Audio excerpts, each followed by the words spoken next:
है गाइस, मेरा नाम है फैज़ल खान और आप सबका स्वागत है जियो खान जियोलॉजी ऐप के ऊपर। आज है आपका पैलेंटोलॉजी लेक्चर 6 और आज हम बहुत ही कुछ बेसिक फैक्ट्स के बारे में बात करेंगे। बहुत ही ज़रूरी कंसेप्ट है in order to understand the sequence of palaeontology. And sequence समझनी ज़रूरी क्यों है? क्योंकि आपको एक प्रॉपर तरीके से सब्जेक्ट समझ में आए। ठीक है, एग्ज़ाम के हिसाब से थोड़ा सा ही सिग्निफिकेंट है, एमसीक्यूज़ के टाइप के क्वेश्चन बनते हैं, लेकिन मेंस जो सब्जेक्टिव की एग्ज़ाम्स होती हैं वहाँ से इस टॉपिक से क्वेश्चन जो आता है, जो मैं अभी आपको पढ़ाने वाला हूँ। ठीक है,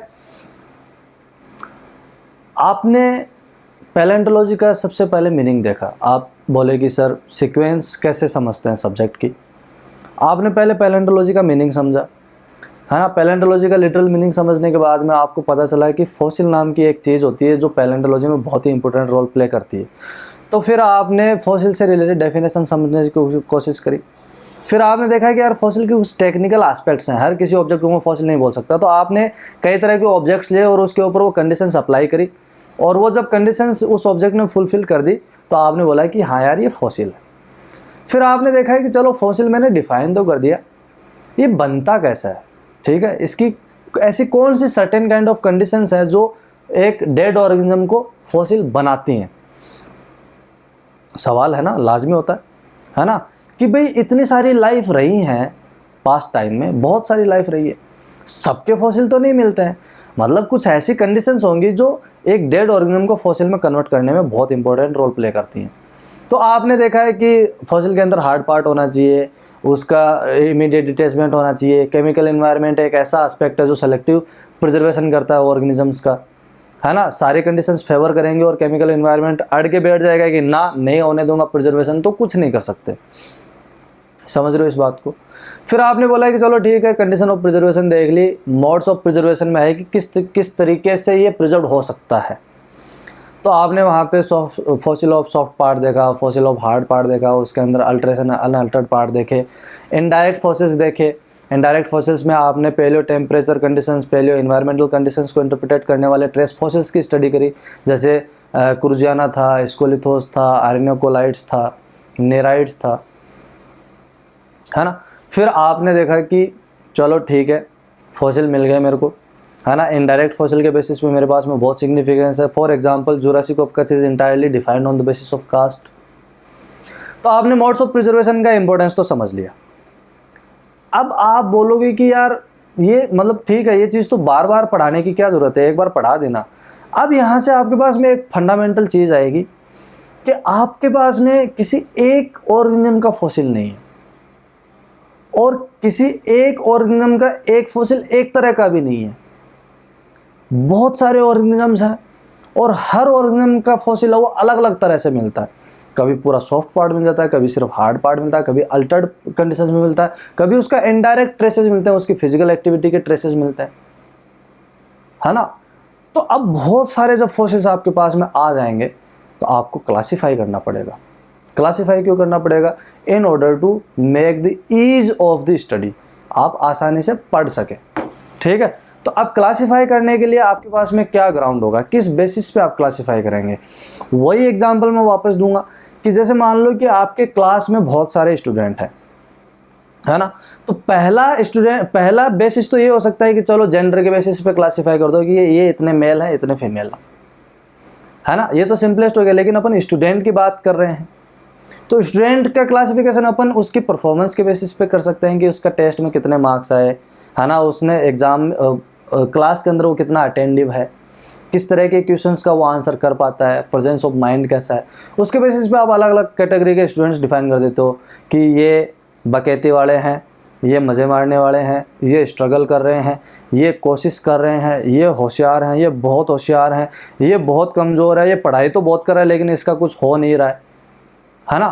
तो आपने क्लासीफाई कर दिया। ऐसे आप क्या करते हैं, फॉसिल्स का क्लासिफिकेशन करते हैं, और जब क्लासिफिकेशन करते हैं तो आपके पास में असेंबलेज होता है। ठीक है, आप सिंपल सा डिफाइन करेंगे फॉसिल असेंबलेज। आपके पास में बहुत सारे फॉसिल हैं तो आपने क्या किया, फॉसिल असेंबलेज डिफाइन कर दिया। अब ये फॉसिल असेंबलेज में आपके पास में मान लो कि एक इस तरह के फॉसिल मिल रहे हैं, एक आपको इस तरह के फॉसिल मिल रहे हैं, एक आपको इस तरह के फॉसिल मिल रहे हैं। तो आपने क्या है कि on the basis of external morphology के बेसिस पे इसको एक ग्रुप में डाल दिया, इसको दूसरे ग्रुप में डाल दिया और इसको तीसरे ग्रुप में डाल दिया। 3 ग्रुप बना दिया आपने, एक जैसे जो थे उनको इकट्ठा करके एक ग्रुप बना दिया।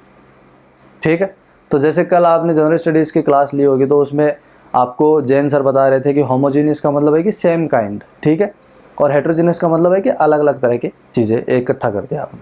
तो यहाँ पे आपने एक जैसे फॉसिल्स को इकट्ठा कर दिया, तो आपके पास में फॉसिल असेंबलीज का जो ग्राउंड है वो एक तो होमोजेनिटी के बेसिस पे आ गया, जिसको आप होमोजीनियस बोल देते हैं, और एक आपका हेट्रोजीनियस के ऊपर आ गया। होमोजीनियस आ गया, हेट्रोजीनियस आ गया। होमोजीनियस में बोलेंगे कि सारे फॉसिल जो है वो एक तरह के हैं, हेट्रोजीनियस में बोलेंगे कि अलग अलग तरह के हैं। एक पॉइंट तो आ गया, ठीक है। लेकिन आप जब फॉसिल असेंबलीज डिफाइन कर रहे होंगे तो आपको देखेंगे कि यार जब होमोजीनियस में डिफाइन कर रहा हो ना तो एक जैसे फॉसिल भी अलग अलग तरह के हैं। बोला कैसे कि यार किसी का मतलब पैर नहीं है, किसी का हाथ नहीं है, किसी का नाक नहीं है, किसी का धड़ नहीं है, किसी का मतलब कुछ मिस है, मतलब पूरी तरीके से डेवलप्ड नहीं है। कोई मतलब एंगुलरिटी दिखा रहा है स्केलेटन में, कोई एकदम स्मूथनेस है, कोई एकदम मतलब एंगुलर है, एकदम कोई राउंडेड है। एक ही जैसे फॉसिल, एक ही ऑर्गेनिज्म के फॉसिल हैं, वो अलग अलग वेरिएशन शो कर रहे हैं। तो आपको एक चीज़ यहाँ से समझ में आएगी कि यार जब फॉसिल बनता है किसी डेड ऑर्गेनिज्म का तो उसके अंदर बहुत तरह के चेंजेस आते होंगे कि ऑर्गेनिज्म की डेथ हुई, डेथ होने के बाद में उसका डिटैचमेंट हुआ, डिटैचमेंट होने के बाद में उसकी टेम्परेरी कवरिंग हुई, टेम्परेरी कवरिंग होने के बाद में उसका परमानेंट कवरिंग हुआ। परमानेंट कवरिंग जब हो रहा था तो उसके ऊपर सेडिमेंटेशन का लोड आएगा, सेडिमेंटेशन के और बर्डन की वजह से उसका जो स्केलेटन है वो डिसआर्टिकुलेट होगा, अलग अलग टुकड़ों में टूट जाएगा। तो आपने बोला कि ठीक है, ऑर्गेनिज्म की डेथ के बाद में जब तक वो फॉसिल में कन्वर्ट होगा उसके अंदर कई तरह के चेंजेस आएंगे, ठीक है। तो अब इन चेंजेस को किस हेडिंग में पढ़ें, तो आपने बोला कि चलो एक टेफोनॉमी वर्ड डिफाइन कर देते हैं। क्या? टेफोनॉमी वर्ड डिफाइन कर दिया। तो टेफोनॉमी का मतलब क्या हो गया कि ऑर्गेनिज्म की डेथ होने से लेकर के जब तक वो फॉसिल में ट्रांसफॉर्म होगा तब तक उसके अंदर जो चेंजेस आएंगे ये मेरी क्या है? टेफोनॉमी। और बेसिकली अपन कर क्या रहे हैं, उसकी पोस्टमार्टम हिस्ट्री की, ऑर्गेनिज्म की पोस्टमार्टम हिस्ट्री तो पढ़ रहे हैं, है ना। तो पोस्टमार्टम हिस्ट्री को भी अपन क्या बोल देते हैं? टेफोनॉमी। और ये क्वेश्चन कई बार सिंगल स्टेटमेंट वाले क्वेश्चंस में पूछा जा चुका है कि postmortem history of organism is called, तो आपके पास में सिंपल सा इसका आंसर हो जाएगा टेफोनॉमी। अब टेफोनॉमी से ही जुड़ा हुआ सा वर्ड है टेक्सोनॉमी, टेक्सोनॉमी से जुड़ा हुआ है फाइलोजेनी, फाइलोजेनी से जुड़ा हुआ है कैलेडोग्राम, कैलेडोग्राम से जुड़ा हुआ है डेंड्रोग्राम, ठीक है। जब इन सबको इकट्ठा कर देंगे आपके पास में आएगा टाइपोमॉर्फिक या फेनेटिज्म, है ना, फिर फिनोटाइप भी आएगा। तो ये वर्ड हैं वो एक एक करके इंट्रोड्यूस होते चले जाएंगे आपके पास में। अब टेफोनॉमी आपने बोल दिया है कि ऑर्गेनिज्म की डेथ होने से लेकर के जब तक वो फॉसिल में कन्वर्ट होगा उसके अंदर जैसे भी चेंज आएंगे वो सारा का सारा मेरा टेफोनॉमी है। लेकिन बात यहीं तक रुकती नहीं है, मामला इतना भी सीधा नहीं है, थोड़ा सा पेचीदा है। पेचीदा कैसे कि टेफोनॉमी में आपके पास में 2 क्राइटेरिया और आते हैं। 2 क्राइटेरिया कैसे कि एक तो ऑर्गेनिज्म की डेथ होने से लेकर के जब तक उसका फाइनल बरियल नहीं हुआ तब तक, और एक कि उसका जब फाइनल बरियल हो गया उसके बाद में जो चेंजेस आएंगे। तो एक तो आप यहाँ पे डिफाइन करते हैं बायोस्ट्रेटिनॉमी, और दूसरा आप डिफाइन करते हैं डायाजेनेटिक टेफोनॉमी। तो biostratinomy stands from after the death of organism up to final burial. Organism की डेथ होने से लेकर के जब तक उसका फाइनल बरियल नहीं होगा तब तक उसके अंदर जो भी चेंजेस आएंगे वो मेरी क्या होगी? बायोस्ट्रेटिनॉमी। और जैसे ही फाइनल बरियल हो जाएगा, आफ्टर फाइनल बरियल जो प्रोसेस उसके ऊपर ऑपरेट करेंगी उसको मैं क्या बोल दूंगा? Diagenetic taphonomy. तो processes operating after the death of organism up to the final burial, that is called biostatinomy, and the processes operating after the final burial, that is called diagenetic taphonomy। तो आपको यहाँ एक चीज़ समझ में आ गई कि जो एक ही तरह के ऑर्गेनिज्म के जो अलग अलग तरह के फॉसिल मिलते हैं उसमें टेफोनॉमी का एक इम्पोर्टेंट रोल हो गया, ठीक है। अब आपने टेफोनॉमी पढ़ ली, फॉसिल असेंबलीज पढ़ लिया, लेकिन फिर भी देखेंगे कि कई जगह एक ही फॉसिल है वो बहुत अच्छे से प्रिजर्व होता है, कई जगह वो टुकड़ों में रहता है ना। कुछ बेसिक्स के ऊपर मैं उसको क्लासिफाई कर सकता हूँ, तो उसको स्टडी करने के लिए मेरे को एक पॉइंट और हो गया। जैसे मान लो कि ऑर्गेनिज्म जो है वो मेराइन ऑर्गेनिज्म है। अपन मेराइन ऑर्गेनिज्म को लेके चलते हैं कि मेराइन ऑर्गेनिज्म था, वो एक पर्टिकुलर बेसिन में रह रहा था। वो बेसिन के अंदर क्या होगा, पानी होगा, ठीक है। और पानी था, यहाँ पे रह रहा था बेचारा आराम से, रहा, जिया, जिंदगी जी ली, मौत हो गई बेचारे की, वहीं पे दफन हो गया। दफन कैसा हुआ, सेडिमेंटेशन के थ्रू दफन हो गया। तो जब ये सेडिमेंटेशन होगा तो आपको पता है कि हॉरिजॉन्टल लेयर्स बनेगी सेडिमेंट्री रॉक की, और जब सेडिमेंट्री रॉक मेरे पास में यहाँ बन करके निकल के आएगी तो ये ऑर्गेनिज्म के फॉसिल क्या मिलेंगे मेरे को, इस रॉक्स के अंदर मिलेंगे। These organisms will be converted into fossil because they are getting the required condition of preservations. They are detached from the atmosphere. They are permanently buried, है ना, और permanently covered through the sedimentation. और जैसे ये bird हो गए, sedimentary rock बनेगी, उसके अंदर ये इनकॉर्पोरेटेड हो जाएंगे। तो यहाँ पे हो क्या रहा है कि ये यहीं जिए, यहीं मरे, यहीं पे इनका फॉसिल बन गया। तो इस तरह के फॉसिल्स को अपन क्या बोलते हैं, इन सिटू फॉसिल, ठीक है। दे गोट converted into fossil after their death at the place where they lived in once upon time. जहाँ पे रहे वहीं पे उनके फॉसिल बन गए। तो इसको अपन क्या बोलते हैं, इन सिटू। इन सिटू का दूसरा नाम है बायोसिनोज, ठीक है। अब मान लो कि ये बेसिन है, तो इस बेसिन के आगे एक बेसिन और है, हो सकता है कंटिन्यूटी में बेसिन तो हो ही सकता है। अब दो चीजें हो सकती हैं कि इस बेसिन में जो लाइफ रह रही थी, इस बेसिन में कुछ ऐसा हुआ कि या तो वाटर कॉलम उसी लेवल बढ़ा, या कुछ ऐसा हुआ कि अपलिफ्टमेंट हुआ, और कुछ तरह से ये यहाँ पे जो डेड ऑर्गेनिज्म थे वो ट्रांसपोर्ट होकर के यहाँ आ गए, ट्रांसपोर्ट होकर के इस बेसिन में आ गए। तो इसको अपन क्या बोलते हैं, डिराइव्ड फॉसिल, डिराइव्ड फॉसिल। तो डिराइव्ड फॉसिल्स में और इन सिटू फॉसिल में डिफरेंस क्या होगा, किस बेसिस में मेरे को पता चलेगा कि बायोसिनोज है या ये डिराइव्ड फॉसिल है। और डिराइव्ड फॉसिल का जो दूसरा नाम है, इसको अपन थैनेटोसिनोज भी बोलते हैं, थैनेटोसिनोज। क्या बोलते हैं, थैनेटोसिनोज।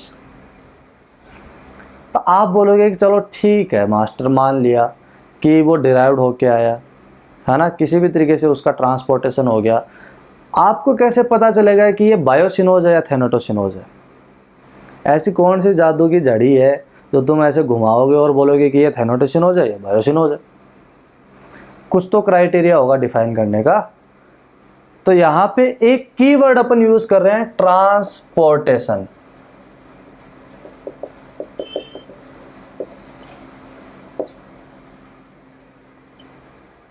आप सिंपल सी, आप सेडिमेंटोलॉजी पढ़ते हैं, सेडिमेंट्री प्रोसेसेस पढ़ते हैं, आपको पता है कि ये एक प्रोसीजर है, साइकिल पूरी की पूरी। ये वाटर कॉलम है, यहाँ सेडिमेंट प्रोड्यूस हुए, सेडिमेंट प्रोड्यूस होकर के नेचुरल एजेंसीज इनको ट्रांसपोर्ट करके बेसिन में ला करके पटक दिया।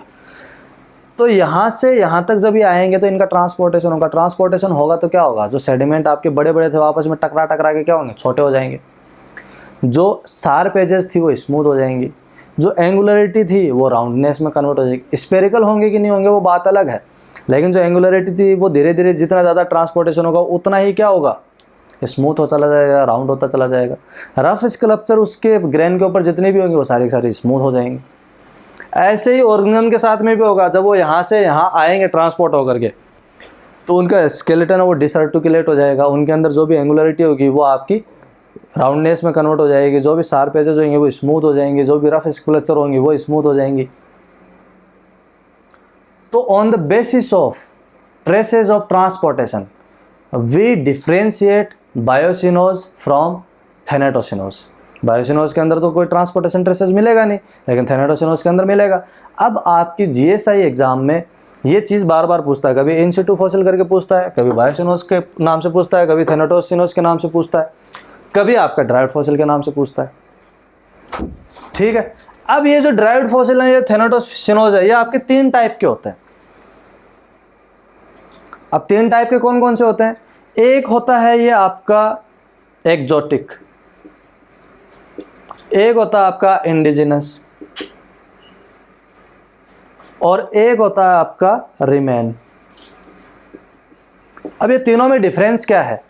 यहां पे अपन बेसिन्स की बात कर रहे थे, एक बेसिन ये है, एक बेसिन ये है। तो ये हो सकता है कि ये बेसिन और ये बेसिन दोनों एक ही टाइम पे बने हो, है ना, कंटेम्पोरेनियस हो सकते हैं। जब ये बेसिन और ये बेसिन दोनों कंटेम्पोरेनियस होंगे तो इसको अपन बोलेंगे एक्सोटिक। और जब दोनों का केमिकल एनवायरनमेंट एक जैसा होगा तो इसको अपन बोलेंगे इंडिजिनस। और जो close association of the organisms और फॉसिल्स विद द सेडिमेंट्स, जब वो डिसोशिएट हो जाएंगे तो उसको अपन बोल देंगे रिमेन। तो यहाँ पे आपको 3-4 चीज़ें समझ में आ गई होंगी कि सीक्वेंस में पैलेंटोलॉजी पढ़ने के लिए आपको चीज़ें धीरे धीरे प्रोसीड करनी पड़ेंगी। आपने फॉसिल असेंबलेज समझा, क्यों फॉसिल असेंबलेज की जरूरत है वो समझा, होमोजीनियस हेटेरोजीनियस डिफाइन किया, बायोसिनोस थैनाटोसिनोस डिफाइन किया, है ना, बायोसिनोस को थैनाटोसिनोस से कैसे डिफरेंशिएट करते हैं वो समझा। आपको टेफोनोमी की जरूरत क्यों पड़ी, ठीक है, टेफोनोमी है क्या, किन किन तरह की टेफोनोमी हो सकती है वो आपने समझा। अब जैसे आपने क्लासीफाई करना स्टार्ट किया तो आपके पास में अलग अलग स्कीम्स आ जाएंगे क्लासिफिकेशंस की, कि आप एक्सटर्नल मॉर्फोलॉजी के बेसिस पे क्लासीफाई कर रहे हो, या कैरेक्टरिस्टिक रेडियली आइडेंटिफाइबल जो कैरेक्टर होता है उसके बेसिस पे क्लासीफाई कर रहे हो, या इवोल्यूशनरी एस्पेक्ट्स के बेसिस पे आप उसका क्लासिफिकेशन कर रहे हो। ठीक है, तो इसके बेसिस पे आपकी पूरी की पूरी पैलेंटोलॉजी की सीक्वेंस आ जाएगी क्लासिफिकेशन के केस में। ठीक है, तो किसी आप इन्वर्टिब्रेट फॉसिल डिफाइन करोगे, वर्टिब्रेट फॉसिल डिफाइन करोगे, माइक्रो फॉसिल डिफाइन करोगे, है ना, प्लांट फॉसिल डिफाइन करोगे, और फिर जैसे आपका धीरे धीरे बढ़ेगा तो आप देखोगे कि इवोल्यूशन किस तरह से हुआ। जब आपने फॉसिल डिफाइन कर दिया, क्लासीफाई कर दिया, तो उनको आपको नोमेनक्लेचर करना पड़ेगा। तो नामकरण कैसे करेंगे, उसके लिए आपको बायोनोमल नोमेनक्लेचर मेथड की जरूरत पड़ेगी, और उसके बाद में आपकी इनवर्टिब्रेट पैलेंटोलॉजी स्टार्ट होती है। ठीक है, सो आई होप कि आपको ये बेसिक पॉइंट समझ में आ गए होंगे। Thank you so much for watching this video lecture and all the very best for your examinations.